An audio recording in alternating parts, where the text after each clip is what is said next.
Welcome back to the afternoon show live on TV3. It's a Monday. It's time for our business conversation, and rightly so.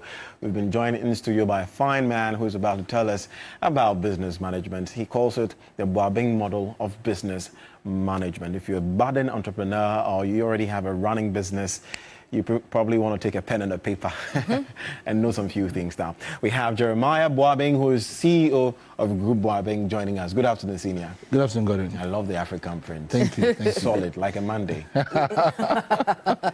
Well, welcome to the afternoon show. Thank you, Anita. Good to see you. Good to see you too. And just like Gordon mentioned, we're talking business management, but we'll zoom into the models of business management as well. But for the uninitiated, someone who may not know what business management is, what is it?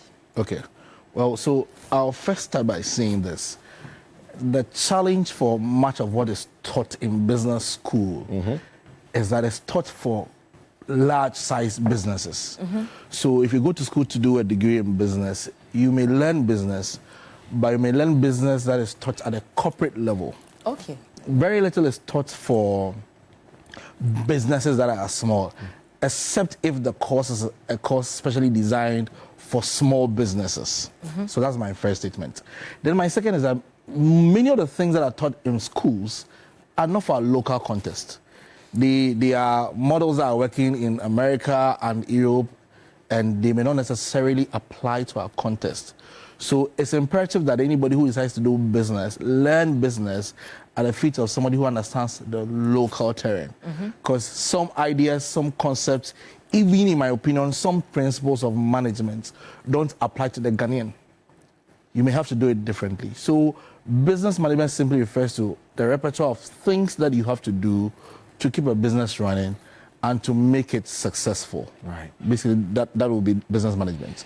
Before we manage our businesses, we need to have a business going, don't we? Yeah, we do. Yeah. So first of all, I would like to know, I'm getting a bit political now, but is it a good time to run a business in Ghana, own a business in Ghana? Yes and no. I'll start from the no. So no, because things are really tough. Prices are going up. I run a number of businesses. One of my businesses is a restaurant. And the price of foodstuff are rising like crazy. Like almost every time they are rising like crazy. But yes, because sometimes it's in the midst of difficulty that you find an opportunity. And you're better off practicing in the bad time for the good time. Because the thing about success is that success is a bad teacher. When things are going well and everything is fine, you don't see the lessons, you don't see the need to learn until things are difficult. So sometimes in the bad times, that's when you learn to sow things. So you learn how to nurture your seeds because the conditions are really bad. So when the conditions get better, you are used to scarcity, so it's easier to manage plenty. It's really very hard for somebody who hasn't learned how to deal in scarcity to learn how to manage plenty. So it's a good time for some business as well. But of course, your ability to go into the right business also depends on your experience. Business is an experience game. Because many decisions that you make will require wisdom. And wisdom in this sense is not just praying for it, but understanding how to make choices. And if you don't understand that, then you make a lot of bad decisions and lose a lot of money because you don't know how to do business. So, I mean, just a few minutes ago, a friend of mine posted on Facebook that he put up a post about questions that people, aspiring entrepreneurs, should ask him. And most of the questions were regarding how to raise capital. And I responded that that's not the most important question. For a lot of people who are new to business or aspiring to go into business, their biggest preoccupation is how to raise money. Now, I'm not saying that money is not important. Money is important. But your biggest preoccupation should be how to develop the skills and expertise needed to run a business. If you don't know how to run a business, no amount of capital will save you. And when you have money, you lose the money because you've wasted it. Everything that will prevent you from making money, make you lose money, make you waste money, make you not make money, make you make more money is pivoted on just one thing: business expertise. So you need to learn how to do business. And the number one way to learn how to do business is to actually do the business. Once you're doing the business, then you're learning the theory to guide your decisions. Wow. I like that you said that, and I think we can attest to it because some of the big businesses we know, or some of the thriving businesses we know, are in Okanshi. some of the market women are such astute business people, making lots of money. They've never been to business schools. And the error people make, Godwin, is that they think that those people are not educated. Yeah. They may not have sat in a classroom, but they are educated. They understand the principles of business. They understand that if they bought biscuits, one pack of biscuits is 100 cedis. They must sell it and make 120 cedis or 150 cedis. So they may not have sat in a classroom, but they're educated. They understand the principles of business, because business is about principles. So let nobody assume that because they've done an MBA in business, they know more business than the woman who has a shop in Okanshi. You are kidding. You may know some principles of business, but she understands how to run a business model, which is critical. Because you can study as much as you can from a university, until you actually get to the ground, you don't know what you're talking about. And it's very easy for knowledge to make you feel that you know stuff. You don't know. You see, there's information and there's insight. What's information? So you asked me to define business management. I could have defined it and given you a very textbook definition. That's information. What is insight? Insight is understanding, knowing what it means. And the insight that's missing in education is that we learned the definition of osmosis, but we didn't really know what it meant. And there's so much of that in our space. But today we're not here to talk about education, let's talk about business. I agree with you totally, because there's so many things that we learned in school, and when you come to the job market itself, you realize that it is not entirely applicable. So how then do we maneuver all of this and make sure that we know where to balance it well? Two things. So one is a policy issue. Look, we need to understand that school as it is now is not solving the problems of society. Yes, sir. We need to redesign school. These are things I'm very passionate about. We need to redesign school, my view. For instance, for university, if a degree is 4 years, the candidate must spend 2 years in industry, 2 years in the classroom. So 1 semester in, 1 semester out. Then you actually learn how to apply knowledge.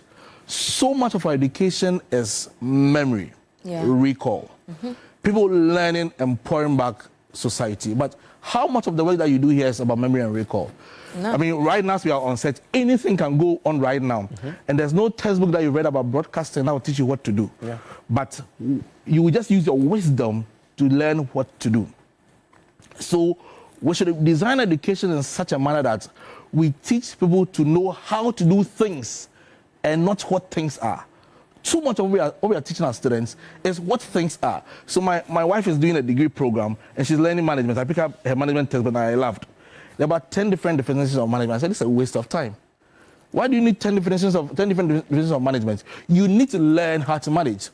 And because I am a practice manager and I've done it for almost a decade, when I pick the book, I understand what it says. So our theory is good, but we don't back it up with enough practicals. But look, if you leave me on this subject, we won't finish today. Let's talk about business management. I totally agree. But let's look at your models. Yes. The number one, you spoke about knowing what you are selling, the product you're selling.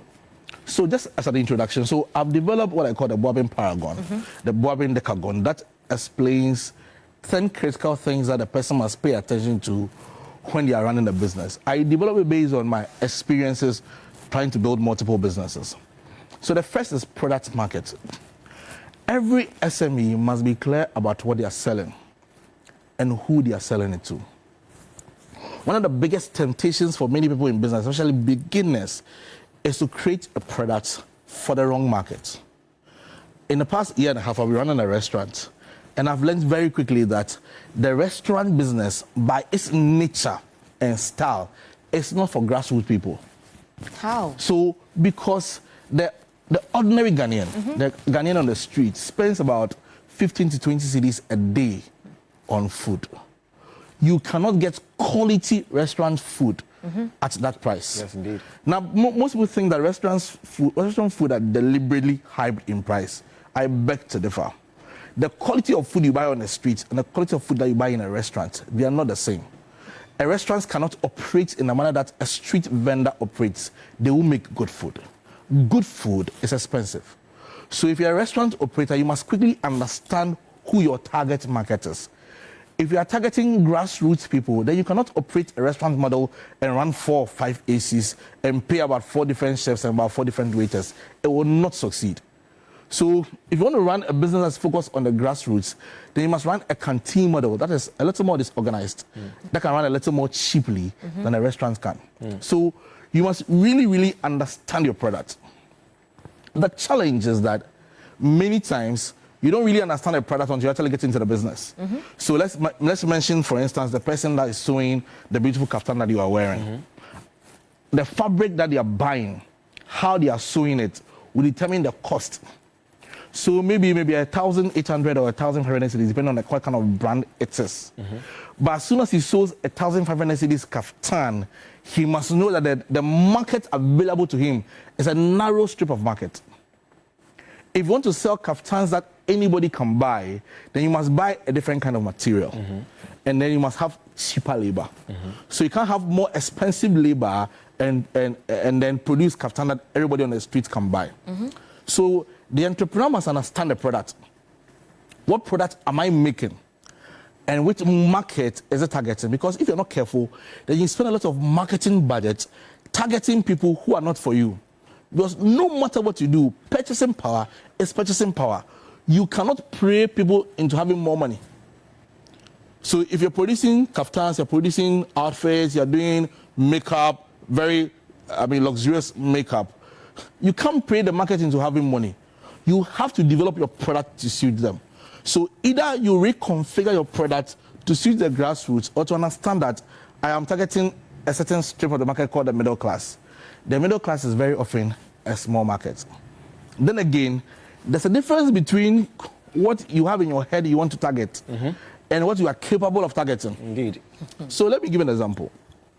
So assuming that somebody is a speaker, professional speaker, and they decide that they want to transition from being a professional speaker who speaks at general conferences to being a trainer who speaks for companies. Now, in your mind, you've decided that you want to target a new market.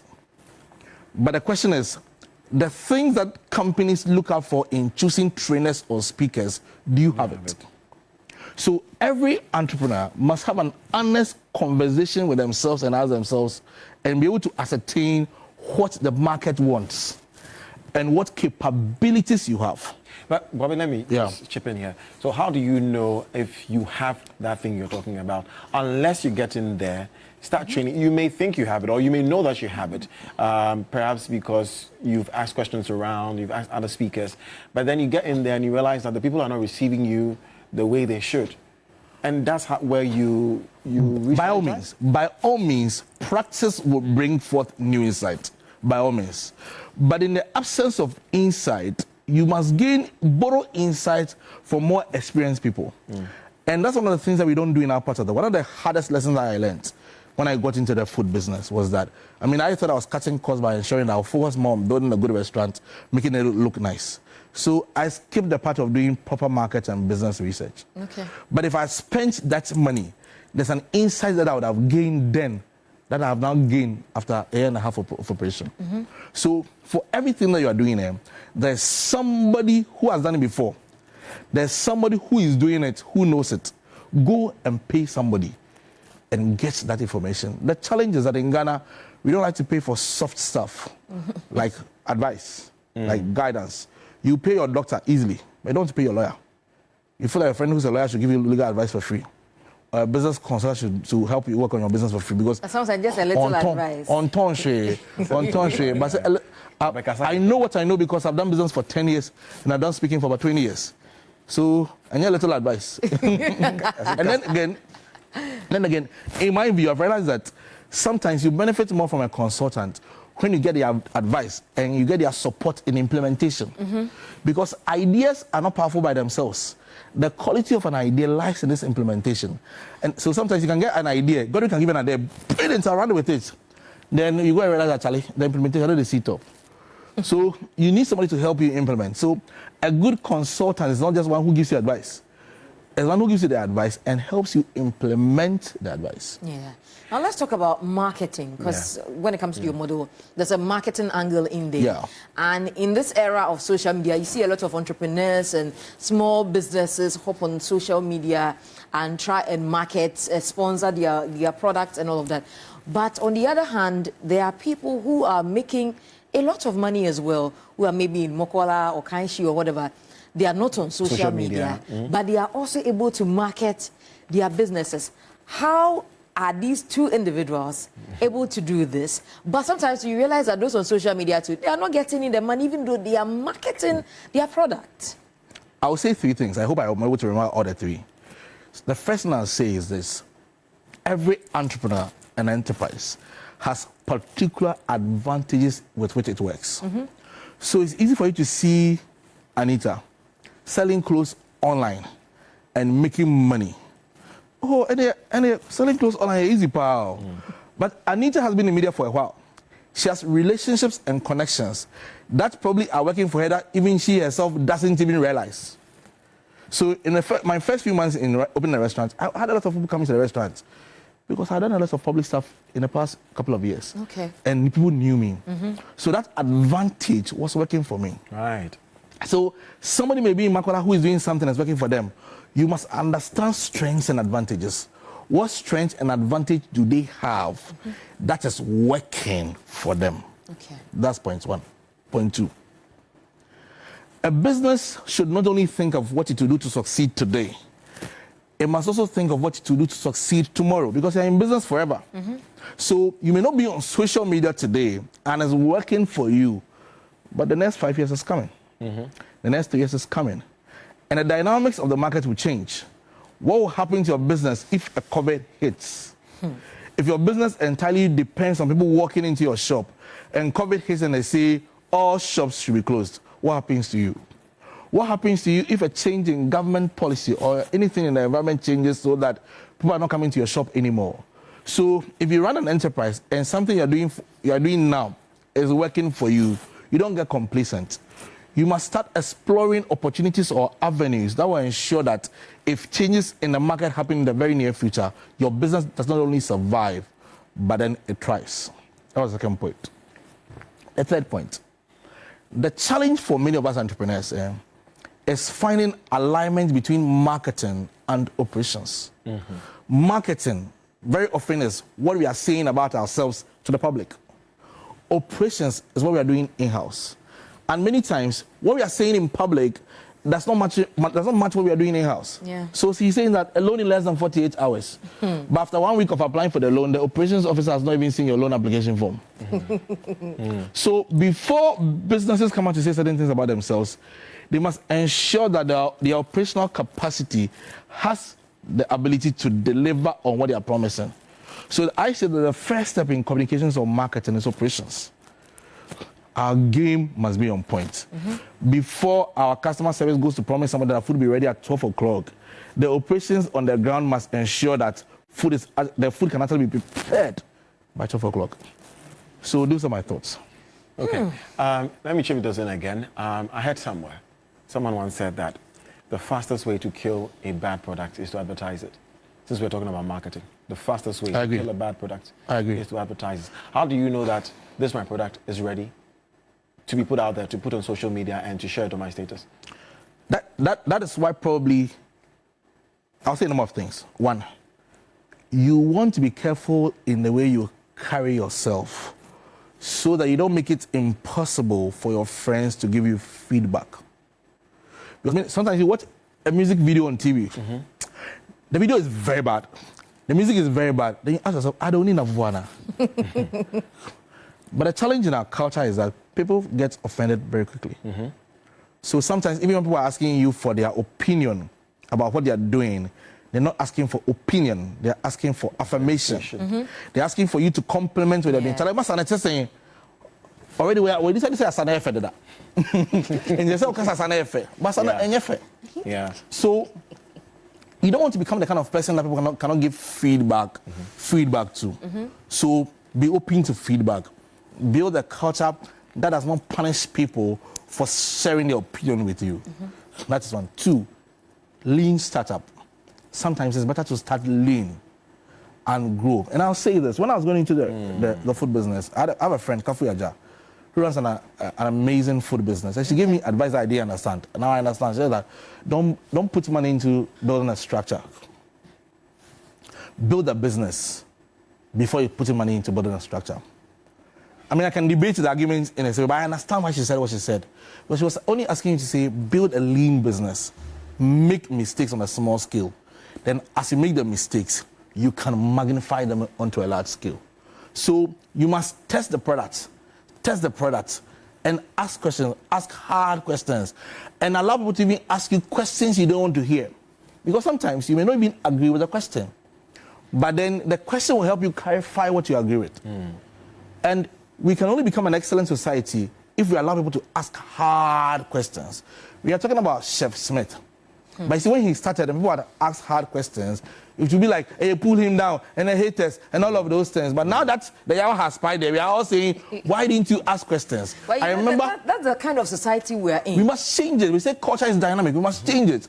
I remember the very first screenshot of an email from Albert Hyde that was asking GWR about whether the thing was. People reacted. I didn't know, yes, sir. Blah, blah, blah. Since you see, so we now recognize the wisdom in cross-checking things, in verifying things. Which to a large extent, I agree with you.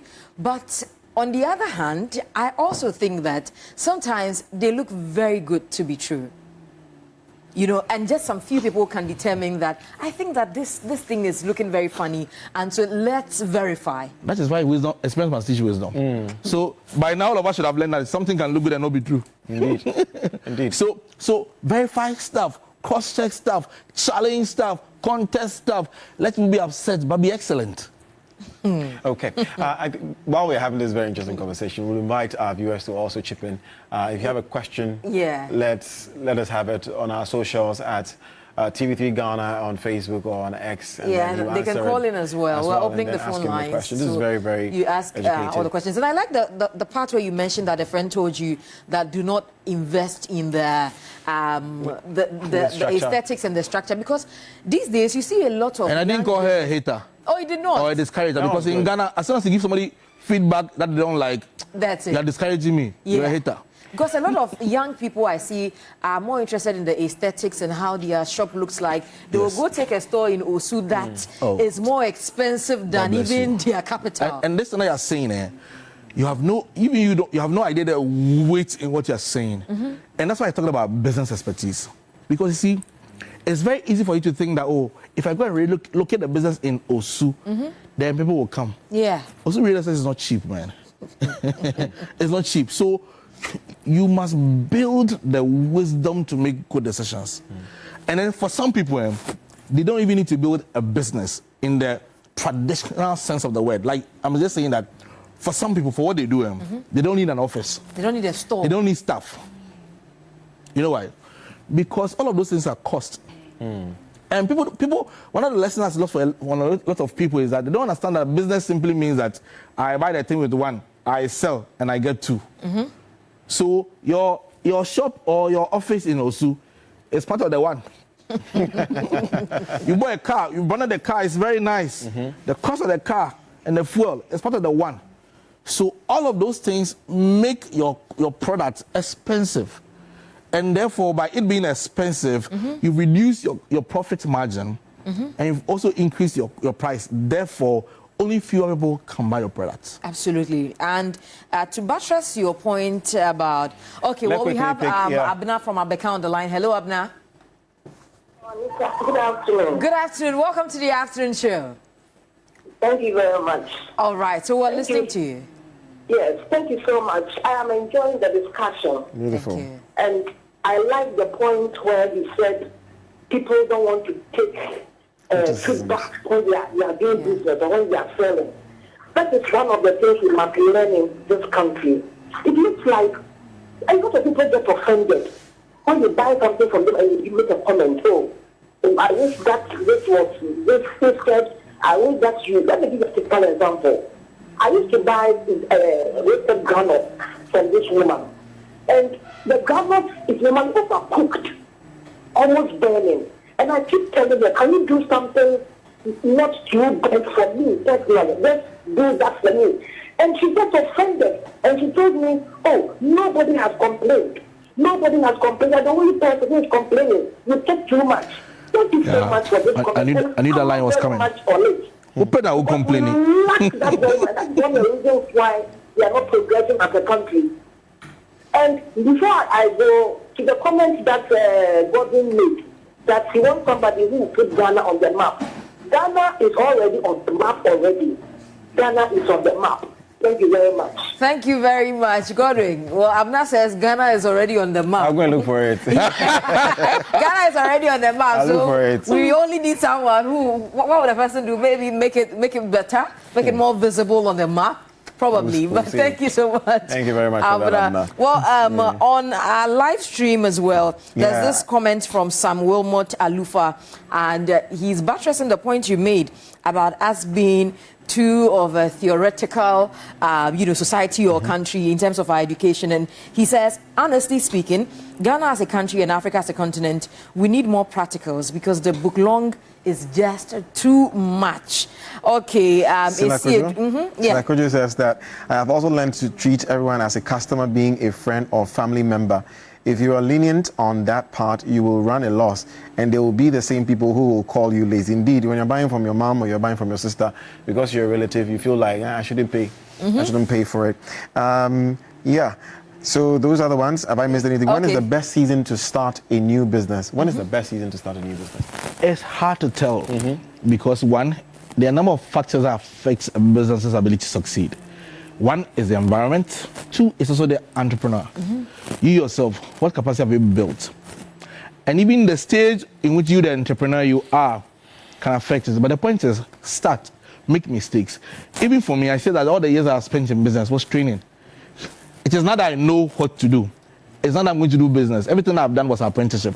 So you start, make mistakes. Don't be too fixated about making money. That's my view. Don't be too fixated about making money. Do the thing, let it fail. But don't even call it a failure, because you would have learned something from that failure. You would have built your wisdom, you would have built your understanding, you would have built your insight. All of that is value that you can sell later. Okay. I have a last question for you, something that I'm very passionate about. You made mention of how business is not just for today, it's for the future. Let's talk about succession in our culture. You see certain businesses built by Lebanese, Italians, the French, Germans, Japanese. I know a lot of them here in this country that have transcended generations, three different generations, and is running. But when it comes to us, it seems you start a business, everybody starts talking about it. 5 years later, you don't hear anything about it again.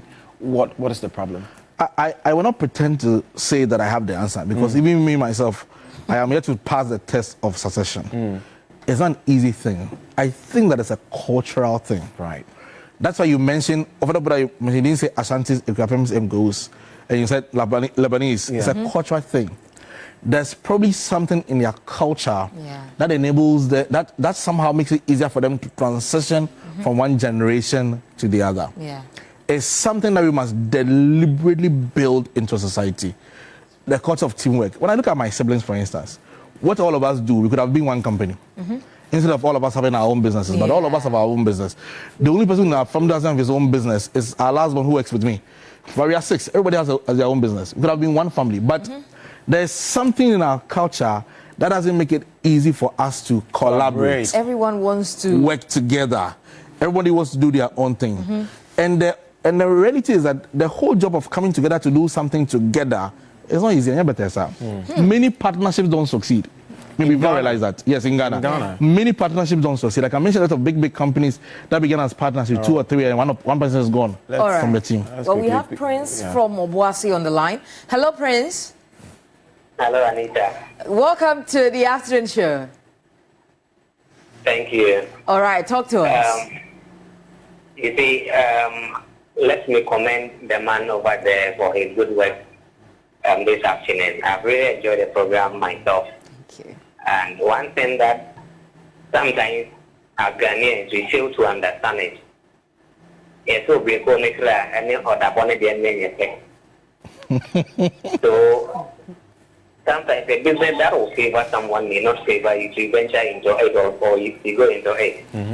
But one thing that I'm most of the time disappointed in some of you, especially the journalists, when you bring the so-called celebrities there, what kind of work are you doing? Oh, I'm online, this thing.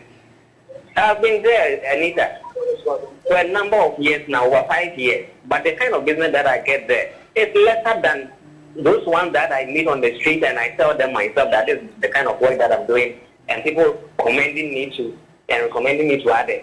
Okay. So social media, yes, indeed, it works, but not for everyone. Let us get this one straight away.